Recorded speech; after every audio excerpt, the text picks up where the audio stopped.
ပြီးခဲ့တဲ့ရက်ပိုင်းကပဲအမေရိကန်တည်ယူပို့ဆောင်ရေးဝန်ကြီးကနေပြီးတော့ဒီအမေရိကမှာအင်္ဂလိပ်လိုမတက်ဖဲနဲ့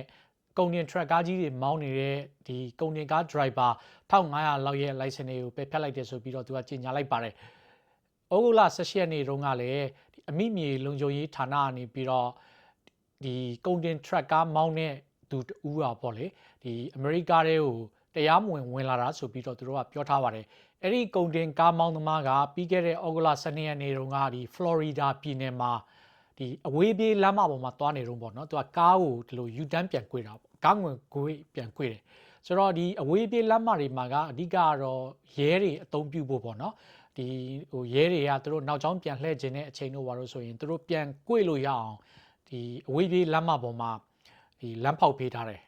ဆိုတော့ဒီတာဝန်ရှိတဲ့သူတွေပဲဖျက်ရတဲ့နေရာပေါ့ဆိုတော့အဲ့ဒီနေရာတွေကိုဒီတာမန်ကားတွေကသွားပြီးတော့ဖျက်လို့မရဘူးအထူးသဖြင့်ကုန်တင်ကားကြီးဆိုရင်တော့ပိုဆိုးတာပေါ့ကုန်တင်ကားကြီးကနောက်မှာတွဲရလဲရှိတဲ့အခါကျတော့ဒါပေမဲ့လည်းပဲဒီအိန္ဒိယနိုင်ငံကဟာဂျန်ဒါဆင်းဆိုတဲ့တယောက်ကသူကဒီ highway လမ်းမပေါ်မှာပဲဒီလိုပြန်ကွေ့တယ်ကားငွေကွေ့တော့နောက်ကအရှိန်နဲ့လာနေတဲ့ van ကလူ3ယောက်ပါတယ်ဆိုတော့အဲ့ဒီ van ကကုန်တင် truck ကားကိုဝင်တိုက်လိုက်တာပေါ့ဆိုတော့အားလုံးနောက်ကထိုင်စီးလာတဲ့2ယောက်ကနေရာမှာပဲတည်သွားတယ် driver ကတော့ဆေးရုံမှာတည်သွားတယ်ပေါ့ဆိုတော့လောလောဆယ်တော့ဟာဂျန်နာဆင်းကိုတရားစွဲထားပါတယ်ဆိုတော့ပြီးလို့ရှိရင်သူနေရင်းနိုင်ငံကိုပြန်ပို့မယ်ဆိုပြီးတော့လည်းပြောထားပါတယ်ဟာဂျန်နာဆင်းကအမေရိကကို2018ခုနှစ်တုန်းကလာတာပါဒီမက္ကဆီကိုဘက်ကနေတရားမဝင်လာတာပါဆိုတော့အဲ့ဒီမှာနောက်ကယ်လီဖိုးနီးယားမှာနေပြီးတော့ကယ်လီဖိုးနီးယားဒီကုန်တင်ကားမောင်းတဲ့ driver license ကိုရခဲ့ပါတယ်ဟာဂျန်နာဆင်းက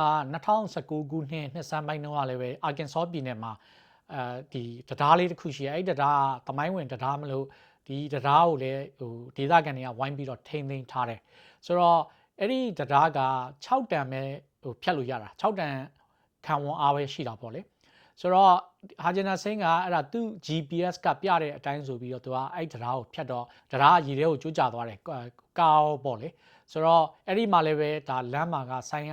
တခြားပြထားတယ်ဒါ6တန်ပဲ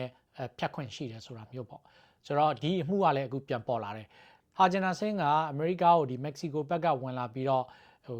ဒီမှာဆိုရင်တော့ခိုလုံခွင့်လျှောက်ထားတာပေါ့ခိုလုံခွင့်လျှောက်ထားတော့လက်ရှိမှာတရားရုံးမှာအမှုရင်ဆိုင်နေရတော့မယ်ဆိုတော့ရင်ဆိုင်နေရတဲ့အချိန်မှာပဲအခုလိုမျိုးထပ်ဖြစ်တာပေါ့ဆိုတော့ဒါကတော့ကုန်တင်ကားကြီးတွေနဲ့ပတ်သက်ပြီးတော့အခုနောက်ဆုံးဖြစ်သွားတဲ့ဖြစ်ရပါကျွန်တော်အောင်ဆွေးပါ